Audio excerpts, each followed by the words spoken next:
ये मनुस्मृति जो है ये रखने का कारण तो यही है कि ज़्यादातर इसको महिलाएं पढ़ें और जागरूक हों। क्योंकि महिलाओं के लिए इसमें बहुत कुछ है जो महिलाओं को पहले घर से बाहर निकलने की कोई इजाज़त नहीं थी। सिर्फ 4 दीवारी के अंदर 1.5 फुट का घूंघट मार करके उनको रखा जाता था। विचारों पे तो मूर्ति पे माला और विचारों पे ताला, वही वाला हिसाब है। हम मूर्ति पूजा में तो घुस रहे हैं, लेकिन उनके विचार जो उन्होंने कहा है उसको हम अपने अंदर उनको नहीं समा पा रहे हैं, अपने बच्चों को नहीं समझा पा रहे हैं, अपनी महिलाओं को नहीं समझा पा रहे हैं। जहाँ जहाँ अम्बेडकर होते हैं वहाँ पर साहित्य ज़रूर दिखाई देता है। अम्बेडकरवादी साहित्य से कहा जाता है, लेकिन ये जो पूरा साहित्य है उसे जानबूझकर बड़े ही सुनियोजित तरीके से हाशिए पे धकेल दिया गया। जो किताबें मैं इस वक्त देख रहा हूँ यहाँ पे आपको अम्बेडकर हैं, रमाबाई दिखेंगे, आकांक्षी राम भी दिखेंगे, यहाँ पर पेरियार, फुले सब दिखेंगे यहाँ पर, और देश का संविधान दिखेगा, और एक बड़ी इंटरेस्टिंग किताब दिखेगी वहाँ पर।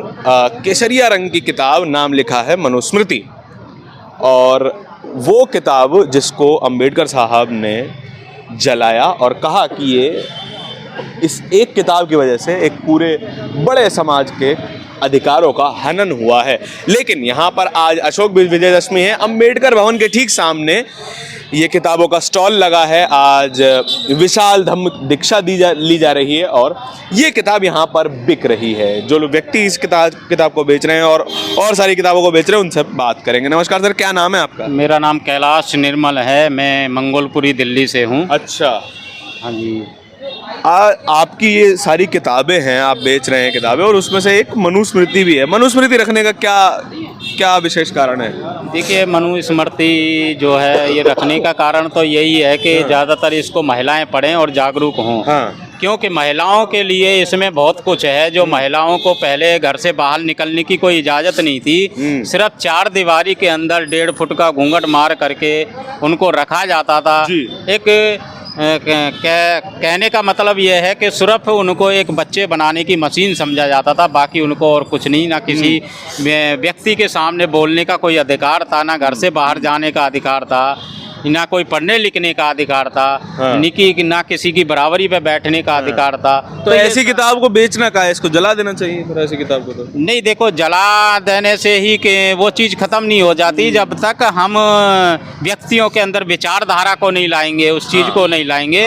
जब तक हम किसी चीज़ को जला दें उससे मतलब नहीं। बाबा साहब ने इसको 25 दिसंबर 1927 को इसलिए जलाया था कि इसके अंदर जो है, जो तुम्हारे हनन हुआ है, जो इसके अंदर कोई अधिकार नहीं है, उस चीज़ को मैं जला रहा हूँ। तो इसका मतलब ये नहीं कि वो चीज़ ख़त्म हो गई।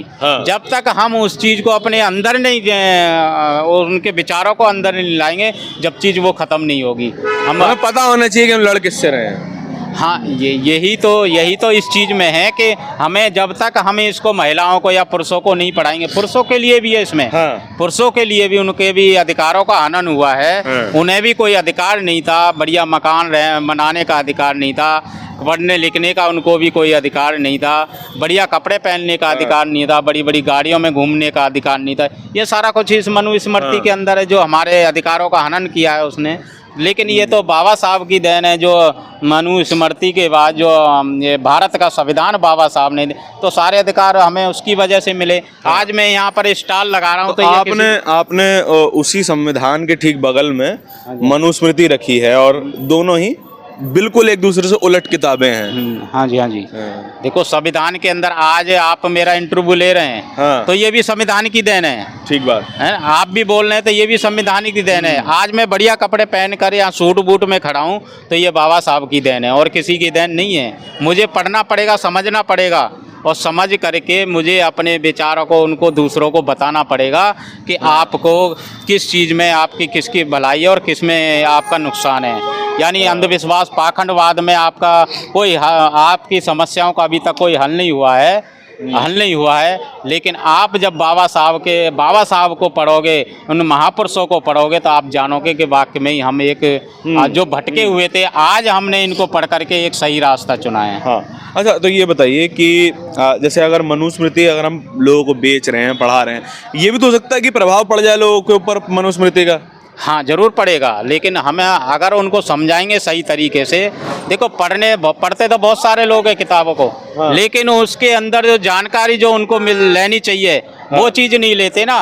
ठीक है। अभी आप यहाँ देख लो, जैसे आज ये दम दीक्षा समारोह हो रहा है, हाँ। ऐसा ही दम दीक्षा समारोह बाबा साहब ने 14 अक्टूबर 1956 को नागपुर के अंदर जो वहाँ पर 5 लाख अनुयायियों के अगुवाई में लिया था। हाँ। लेकिन अगर वो 5 लाख वो सिर्फ भीड़ थी। हाँ। अगर वो 5 लाख में से मैं कहता हूँ अगर 50,000 भी अपने आप को उस टाइम पे संभाले होते तो आज वो 50,000 ही 50 लाख बना देते। सही बात। लेकिन वो भीड़ थी सिर्फ बाबा साहब के, वहाँ पर उन्होंने विचार सुने और सुन करके चले गए और घर पे जा करके भूल गए। बाबा साहब ने जो कहा था वो उनको ध्यान नहीं रहा। लेकिन उन्होंने और हम बस भाषणों में बाबा साहब को याद रखते हैं। वही तो है ना, कहते हैं ना बाबा साहब के यानी कि विचारों पे तो मूर्ति पे माला और विचारों पे ताला, वही वाला हिसाब है।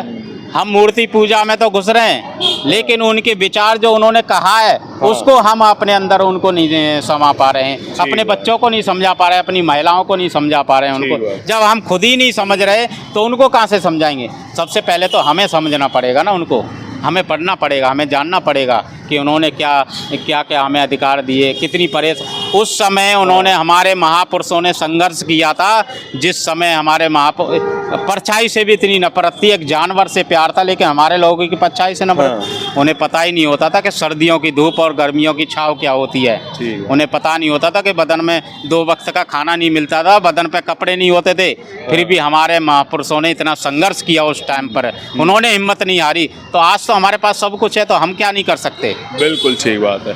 देखिए किताबों को पढ़ना बहुत ज़रूरी होता है और उनको समझना बहुत ज़रूरी है। क्रिटिकल एनालिसिस भी करिए कि हमेशा जो भी आप पढ़ रहे हैं उसको एज इट इज़ सम्मान न लिया जाए, उसको पढ़ा जाए और तर्क की कसौटी पे पहले घिसा जाए। अगर उस पर खरी उतरे तब उसको माना जाए, सबसे ज़्यादा ज़रूरी होता है। अच्छा बताइए जी। ये गजट है। हाँ, ये भारत सरकार का गजट है। एक मिनट। देखिए अंबेडकर के पूरे माहौल इस साहित्य के आसपास, अंबेडकरवादी साहित्य के आसपास मनुस्मृति भी आपने बिकती हुई देखी और क्यों बिक रही है उसका कारण भी आपने जाना। पूरी बातचीत के बारे में आपके जो भी विचार हो कमेंट सेक्शन में जरूर बताएं। कैमरे के पीछे मेरे साथी पूनम के साथ मैं धारण, धन्यवाद। नेशनल दस्तक की आपसे गुजारिश है कि अगर इसको बचाना चाहते हैं तो नेशनल दस्तक को सब्सक्राइब करने के लिए रेड कलर के सब्सक्राइब बटन को दबाएं, फिर बेल आइकन की घंटी दबाएं। नेशनल दस्तक को बचाने के लिए बहुत जरूरी है कि हर खबर को शेयर करें, लाइक करें, कमेंट जरूर करें।